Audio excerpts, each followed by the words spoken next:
First one's up, practical example. So this is from a film that I worked on last semester called Ovid, and this is an example of a fix-it-in-post type of correction. So this is something that's very specific to each set, so it's kind of hard, so it's good that you see an example that's personal. So with this scene, what was supposed to be happening was these three cars should have been all facing in the same direction because they all kind of had pulled in one at a time, whereas that far right car, you see it's facing the wrong way, and that was actually because the cars had to be jumped, so that's why it happened, and no one realized that the car had to be turned back around. So that's a mistake. Whoops, how do we fix it? So immediately on set, the first thing I did was I talked to the director. I was the visual effects guy for this, and I was like, simple, we just have to go back to the original spot and take a clean plate. Does anyone know what that is? What do you think? Just like a shot, like without anything there? Kind of, yeah. It's more of a concept. So a clean plate can be, it's just a clean plate of what you're working with, but you need it to kind of have the things you want it to change about the shot. So, yeah. So in this instance, so what do we have right now that is incorrect based on what I told you? Just call it out. You don't have to raise your hand. Cars aren't facing that way. Cars facing the wrong way. So now, what can we do in person while we're still on set to fix that? There's a couple options. You can either retake the shot, or instead of retaking the shot, which a lot of times costs a lot of money, costs a lot of time, it costs the actors time, and everyone's. To avoid that, what we did was we actually just flipped the car around and then retook the shot, but only for about 10-15 seconds. And the reason we did that was because we can take just the one car and overlay the image over top of the other car and turn it around and then blend it in and make it look like it didn't happen. Does that make sense? So there's a lot of different kind of basic tools that we're using in that technique, but the basic idea is that you're just compositing. You're putting one layer over another to achieve an effect. So you'll see the original right here, and all I have underneath is the final version, but, oh, no. Can you show me the final version? Yeah, right here. As soon as I bring it up. So you'll see very quickly, car is flipped around. Gotcha. And all this in one of the tools I guess I used was masking. Does anyone familiar with masking? I'm going to show you exactly what it is. So, does anyone want to define it? Masking? Chaucer? Or not Chaucer? Sorry. Masking is when you create a polygon around an object to basically say, like, cut this image or cut this object out, and pull it back or get rid of it. Yeah, so you're defining an area for the computer to tell you tell the computer what to do with that area. So, for instance, if I take, to get rid of the final, and now I have this clip right here, which is the incorrect, so this is the wrong version, I would take a pen tool, and I could just draw a shape, and if I click and drag, you'll see me get these Bezier points like David talked about in the previous week, where you can make the shape, or make the circle, or whatever shape you want to make, just like with graphics. And I would just draw around, and then when I get back to the end, you'll see the point has this little circle. So you can see it doesn't have anything next to the point, and then when I go right over the end, you see it has a little circle. That means you're going to close the loop, you're going to close the polygon. So we're going to close that, and instantly you see that it masked, or for right now, you're seeing what's within the shape. So do you see your settings for your mask? If you go to the file, it's the drop-down settings, you'll see masks only appear when there is a mask on the layer. So under masks, you'll see mask 1, and you can verify it's the correct mask by looking at the color. So you'll see this is orange, or a yellowish orange, whatever, and that's what the point is. Whereas if you actually started another mask, you would see it's a different color. Whereas now I have two masks on the same layer, and in order to get rid of it, I would have to click on it and press delete, just like that. But then with that, so you'll see next to mask 1, which is the one we're working with, you'll see this drop down that says none, add, subtract, intersect, light, and darken difference. And every single thing does something different, and it all is in reference to the mask. So right now we are adding what is being cut out to the inside, versus if we do subtract, it's going to do the opposite, and so on. They all kind of do separate things. These ones you have to kind of have more specific situations, but add and subtract are the basic ones. And now once I have this, you'll see, and this is on the incorrect version, so I would actually have it to subtract because I want everything but that car, because that's the incorrect car. And I would go to my other clip, and make sure it's visible. And then, oh, that's because, why is that black, actually? Why is it black? It should be, hold on. Yeah,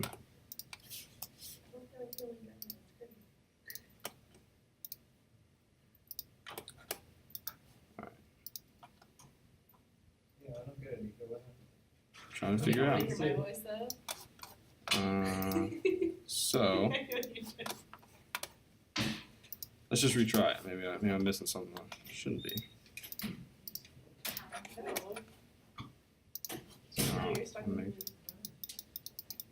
Who cares? I'm the only important person here.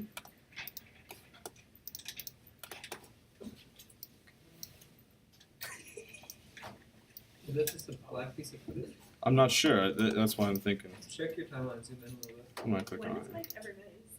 All right. So I guess this is. Black. So if you're actually working with the footage here, the file called PPPE00201, that one's actually I think a black image for some reason. I'm not 100% sure why. That one was footage original. Oh no, now it's. All right.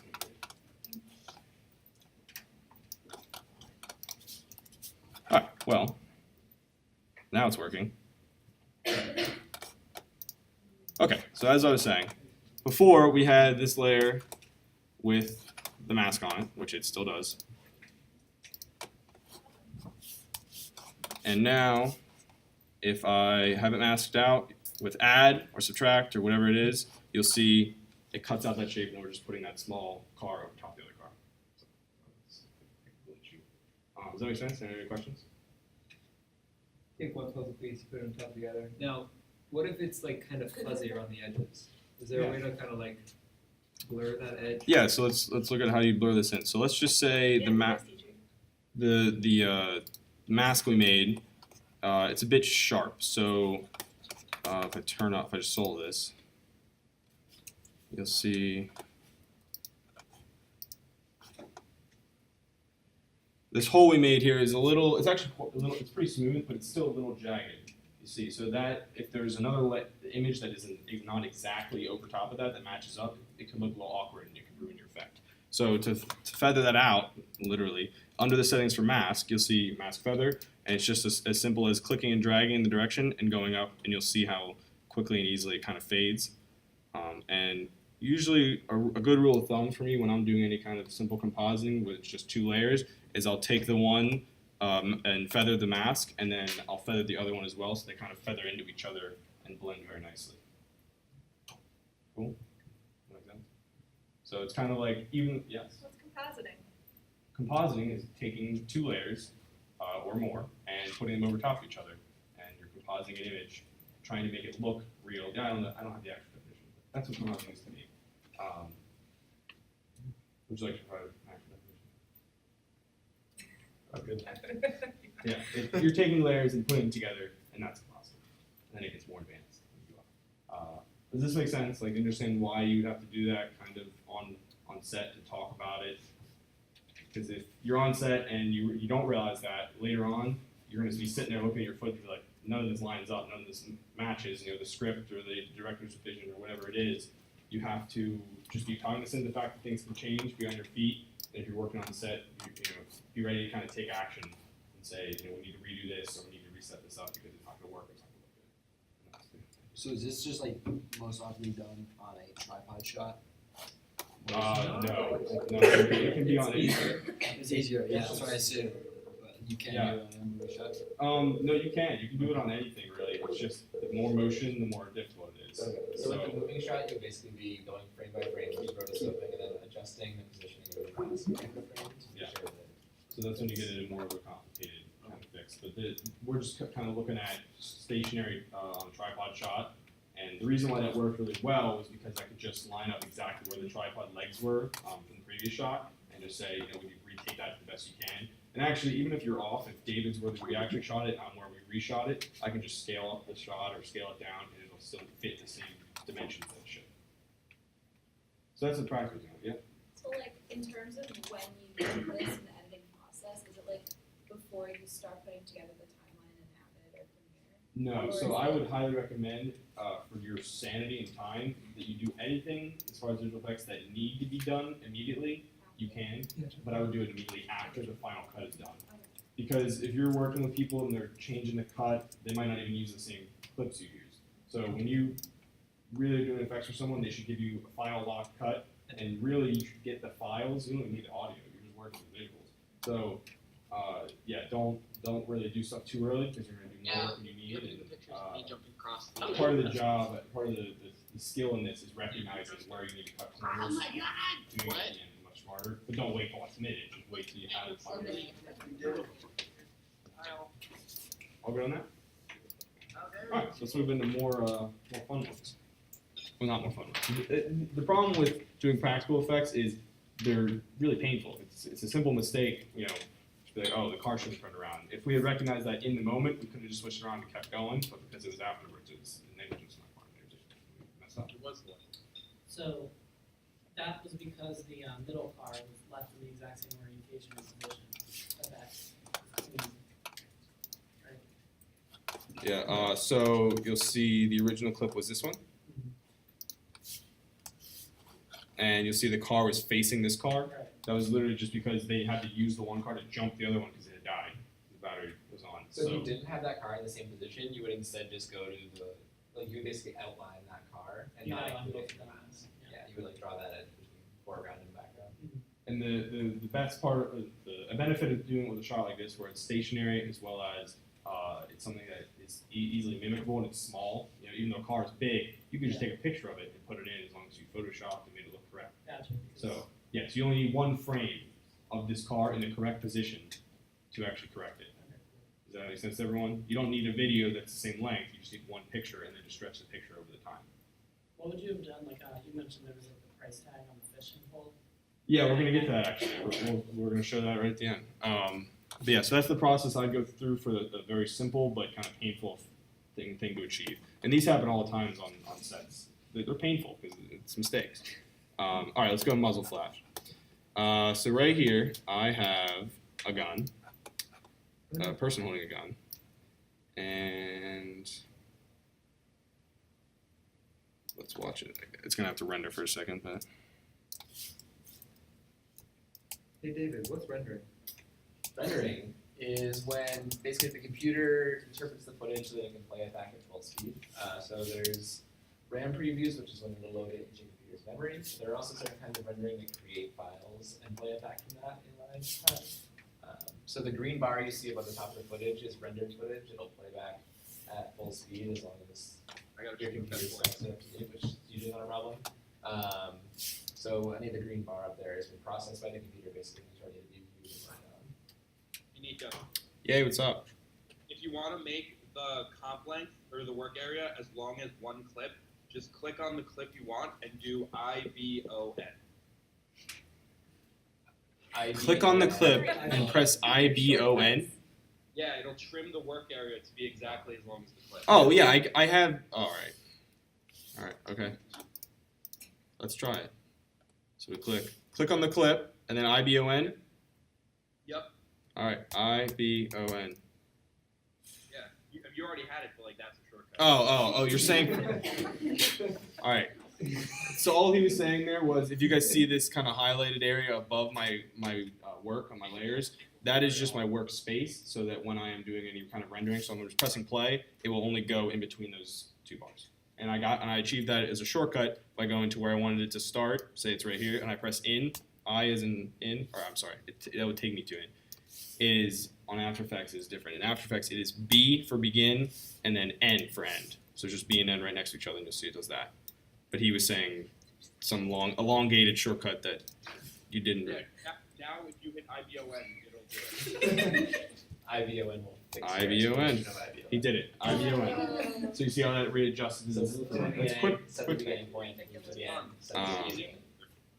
All right, let's try and play this now. Is there dinner time? 6:30. Easy there. So you'll see we have the footage is not full playback. This relates back to that rendering issue where it can't always keep up with the live process because the quality or whatever it Since is. we have the screen recording going, the computer's RAM is being maxed out right now, so Yeah. we can't play back at full speed. But What's the suggested RAM for After Effects? 8? Just like I think that would On a low usually s- cover you for most cases. Depends on the footage you're working with. If you're working with like a 4K file, like the clip we'll show Yeah. tonight, that's gonna take a lot more to handle. But also you can, oh yeah, so that's right, about to mention. You can- Yep. This guy right here, this is your quality. If you click on it, it goes, nope. And so that's just for the preview, so that's not gonna change the actual quality of the clip, but that's just gonna change the quality of what's being shown in this window. So it'll be quicker for your computer to process things. Yeah, it's playback quality. So you can set it to auto and it'll just automatically do it for you, or you can have it automatically set to a setting. Alright, so now hopefully this will play. So she has a bunch of lines. And then eventually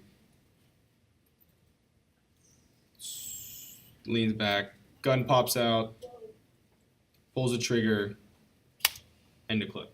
Okay. So right now, what do we have to work with? My task is to create a muzzle flash. What am I working with that clip? Do I need the whole thing? Do I need a part of it? What do I need? Anyone tell me? Just the very end, correct. So if I'm making a muzzle flash, the only time I need anything is just when I need that muzzle flash going. So that's going to be right after the trigger was pulled. So you'll see back here. So let's just start it right when the gun comes out. So I'll hit B, and then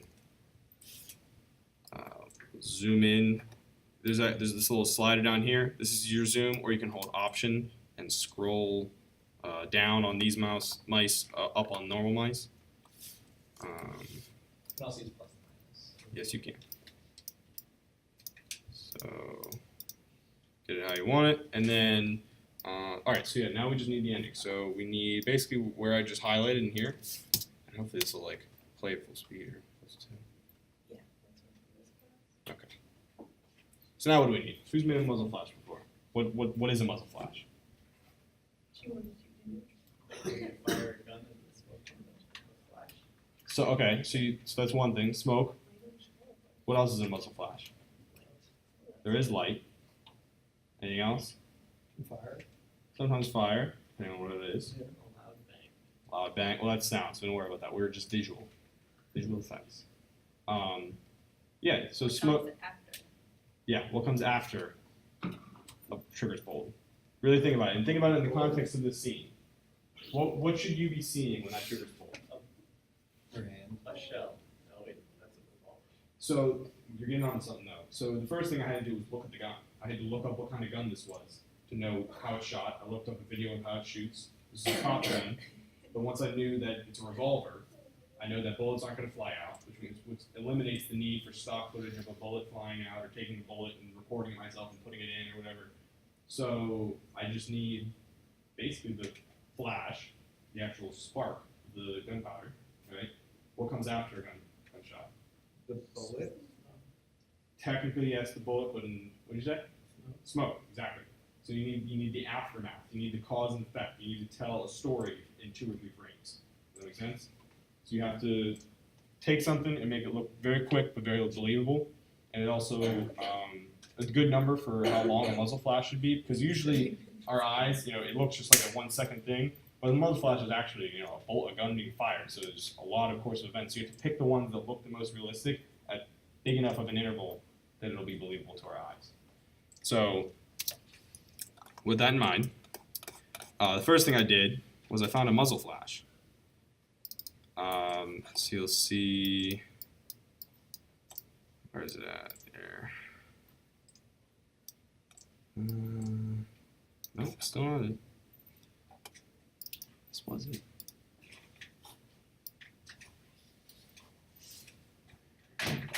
Here it is. Okay, so you'll see in this clip I've got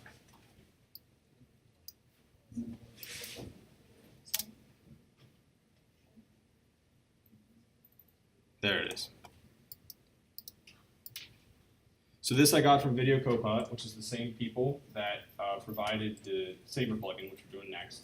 And this is part of their Action Essentials, so it's just like a pack of a bunch of different stock footage and high quality that you can use and take, and it comes on this alpha channel, and that's what this checkerboard is. So when something has a checkerboard in After Effects or in Adobe in general, really, a lot of other programs, it means that there's an alpha channel. So just like you know how there's red, green, blue, RGB, there's also A. So A is the alpha, A is the transparency meter. So, or not the meter, the transparency layer. So when you look at transparency right now, there's nothing there. But if if it didn't have the alpha embedded in it, if it doesn't have an alpha, it would look just like this. So if you exported something without an alpha, it's just gonna be black. But when something's not actually there with an alpha, it actually isn't there. So there's nothing there. But that's what this little checkerboard check down here is. It actually just turns it off, on and off for your preferences. So I brought in this muzzle flash you see right here. And you'll see it's basically an explosion. Very quick explosion, no build up. And then a lot of smoke afterwards, and the fire kind of recedes, and the smoke carries through. Okay, so now we have our muzzle flash, right? And now we know where the muzzle flash has to go.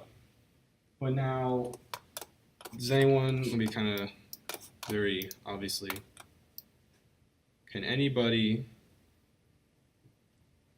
see the issue with, so say I have my muzzle flash. Okay, so she pulls the trigger, I'm going frame by frame, you're holding command and using the arrow keys. One by one I'm looking at her finger, so you'll see she's kind of squeezing and pulls it there. So that the first frame it moves really is kind of the gist of where it's fine to put it. So now, alright, so I drag my muzzle flash in, drag it in, let's just say right here.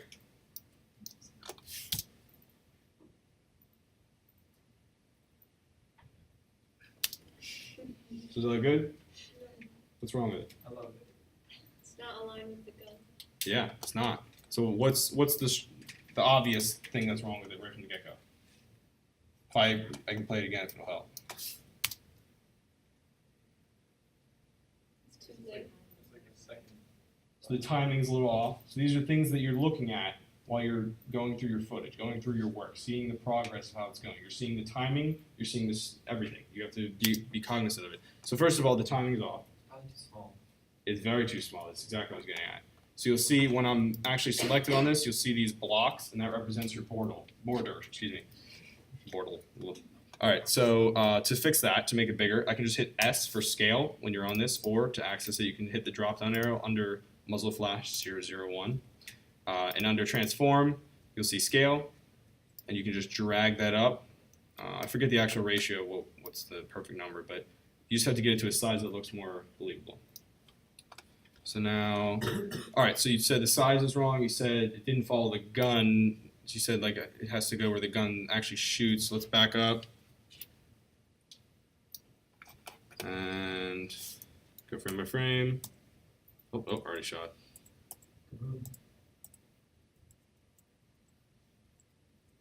So actually what I was looking for when I first was finding the trigger was I didn't go forwards, I went backwards because I was seeing when her first move happened from pulling the trigger. So you'll see she's coming down, nope, coming back in with it, sorry. And goes out with it, and pretty much bang right there. See how that kind of goes from a little blurry to really blurry? That's a tell for me as there's a lot of motion in there, and that's a key point that you can use. So I have that, so now I'll line this up, just like you told me. Let's see. So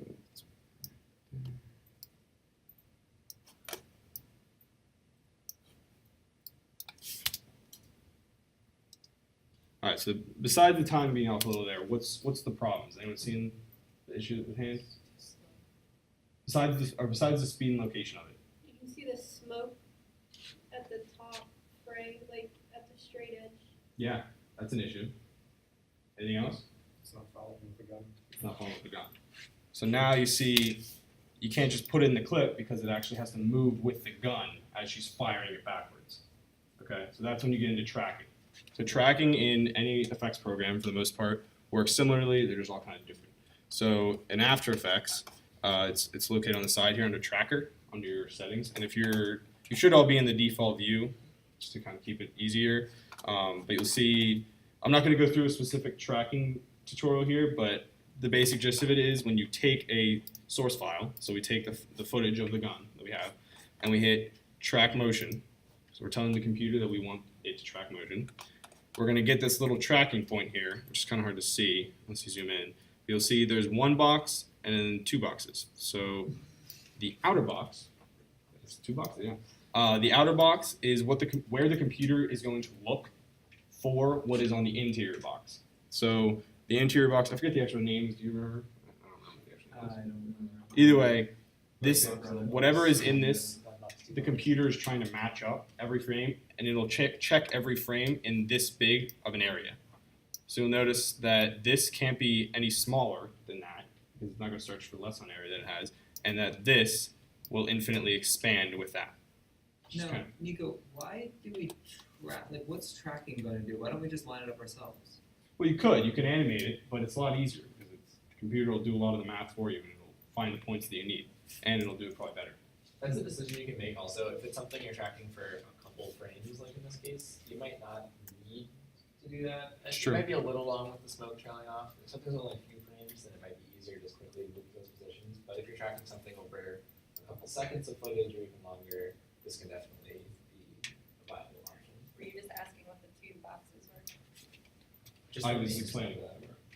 There's Is there a specific Oh, the name name, for yeah, it. yeah. The selection area and the search area. Yeah. So selection area is where you're selecting what you want to find. Your search area is where it's going to search for it. So now that we How do I have, know what to look for? what's How that? do I know where to start searching? Like, what's a good place to start tracking? So immediately once you make the size of your select and your search area, if you click within the search area or within the selection area, you'll notice that it gets really big. And if you move around, you're looking at very specific pixels. So for me, or really for anybody, you just have to make a decision on where you want to track. So the best things for tracking are high contrast, low saturation, and usually in one of the channels like RGB. But blue is the least contrast, correct? Okay, blue is the most noisy. Green or red, see, tracking's big. It's one, but anyway, so I would pick the front edge of the gun here because that's where the smoke's going to go, and I'm defining to the computer just by where this little X is, or plus. It's a plus. It's an X when I hold it. It's a plus when I let go. So once I have that set, I'll just go. I won't go into the details of it, but I'll track it. And you notice it was way off. So it didn't follow the gun like I was planning. So I need to undo that and do it again and again and again until I get it perfect. And actually, even if it's one off, I can go back and fix it manually. But So basically, you can create multiple tracking points so that it kind of gets an idea of where everything in the scene is moving. That allows you to have things like not just tracking position, but tracking how these points relate to each other, which involves rotation and scale and things like that. So adding multiple tracking points will make the computer work harder to do it, but it'll make your results a little more accurate. and then now once we have a finished track that we like and it looks good, or as far as it sticks with the object we're tracking, then we can then take that data, take the data of where those points are in X and Y, and apply it to our clip, to the muzzle flash, and you can attach it to it.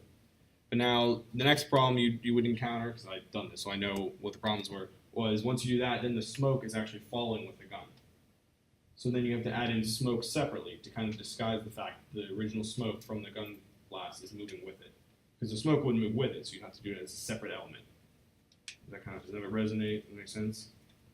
I can try and show it to you, but I can just show you the final version instead if you'd like to see what I kind of came up with. So you'll see. Go over how to apply the tracking data. Oh yeah, I can. So what? I'll leave it all. Yeah, I'll just do. Well, no, I can do the clip.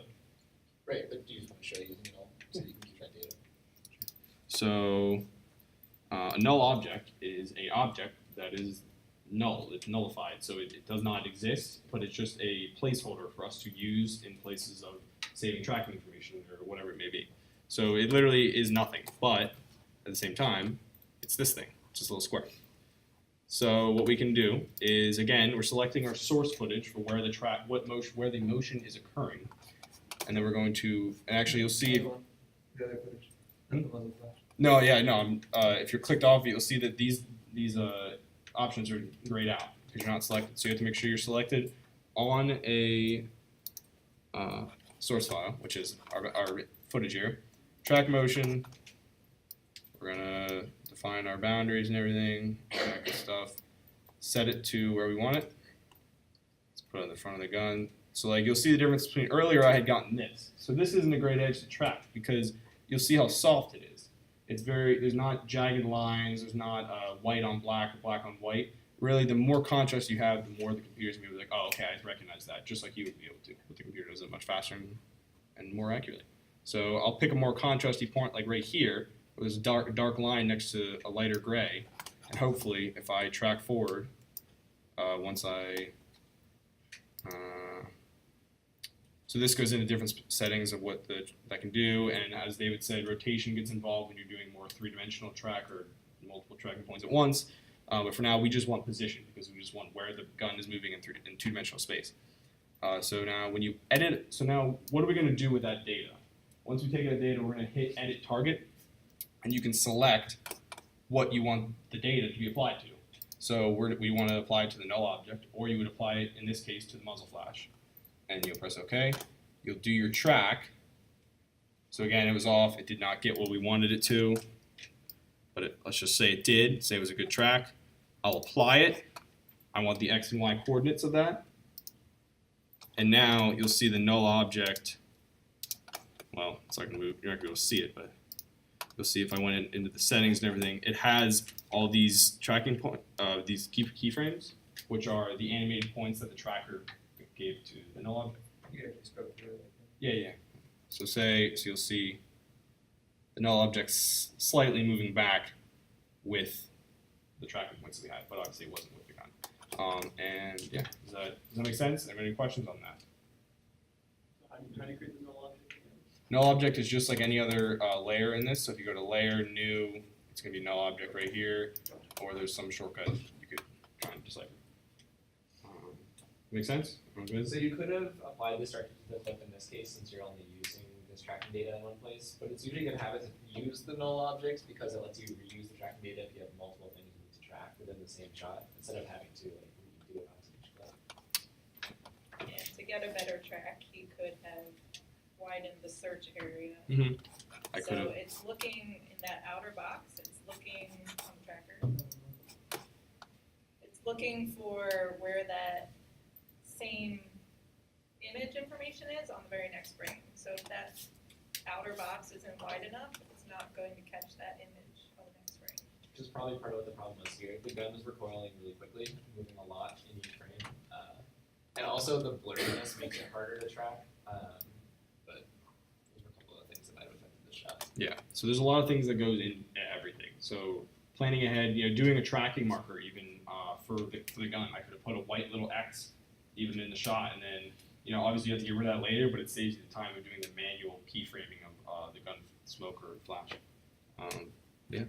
So does that make sense, everyone? That's a muzzle flash. That's it's more than just putting a frame or two of explosion on a clip. You have to think about the velocity of where the bullet's going, where the gun's going to fly back, how it's going to fly back. Another issue I think you brought up was the smoke that's in the muzzle flash. You're right; it gets cut off. You kind of gets cut off on the edge. So how can we fix that? Well, one solution that I came up with was if you feather the entire edge. So if you make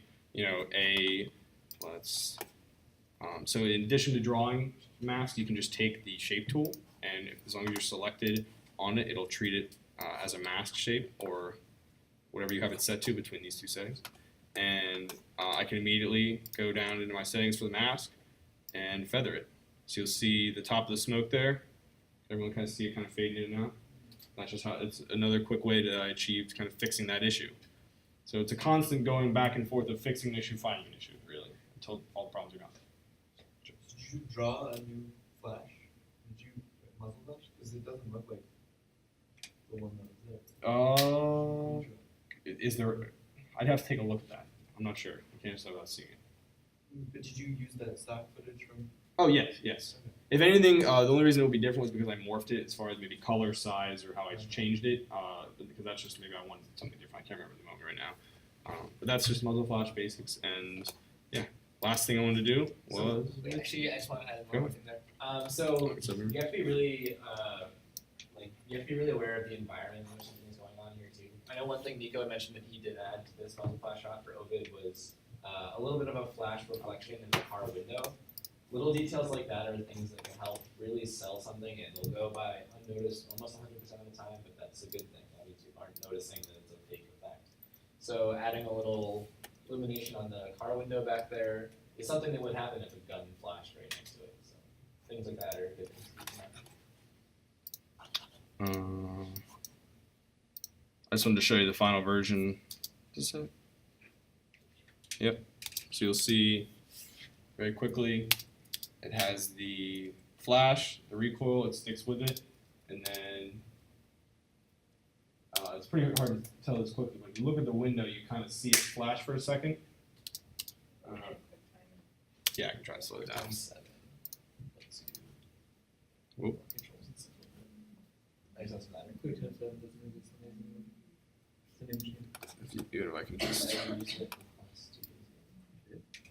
So you'll see we go through. I have 1, 2, basically 2 or 3 frames of the flash, and then I have moved back. And you'll see I kind of have the smoke there right afterwards, and the flash you actually can't see. Yeah, this might not have been the final, but really the flash I was talking about was I put on this window, this seatbelt kind of thing here, her hand, anything that it would make sense that you would see it and where you would see it. That's it. And go to lightsaber real quick. So, first of all, does everyone who wanted to install it installed it and like had any issues with it? Sounds good. So this is a clip that I have. So I did a lightsaber film for my freshman year CP1 project. And this is that's the final. Can you show us what we're looking to do? Yeah, so this is the final version. That's why I don't want to show the final yet.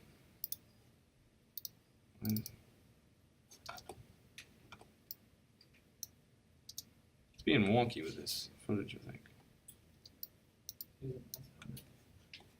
There is a mask on it.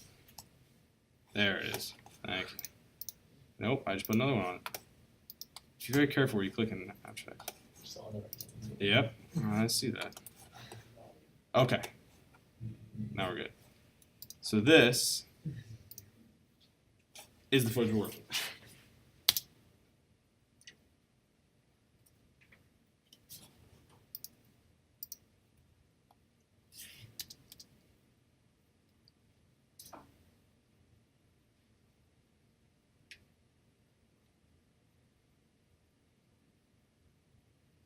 So that's it. It's just a one big swipe across the screen. That's the lightsaber. That's one of the clips from it. And now the way this works is, first of all, I really hope this has a saber on it, doesn't it? Oh. Find out. So if you hadn't found it yet, it's located in your effects and presets, and it's just called saber. So you'll see right here, saber effect. All right.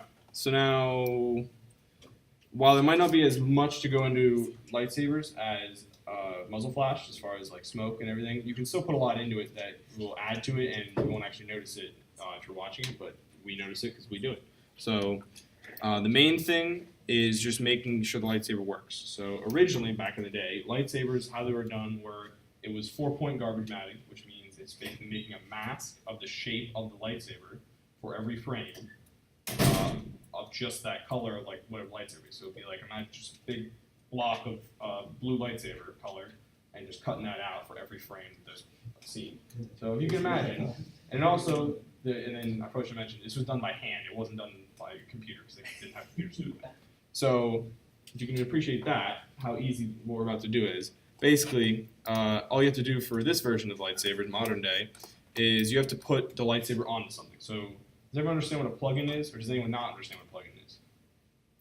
Plugin for After Effects? Okay, so a plugin is just a third-party download from anywhere, really. A lot of people make them. It's a common thing, and you can buy them or you can get them for free.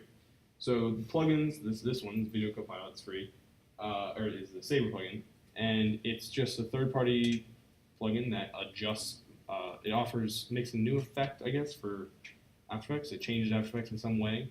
Basically, is the simple way to do it. So I'll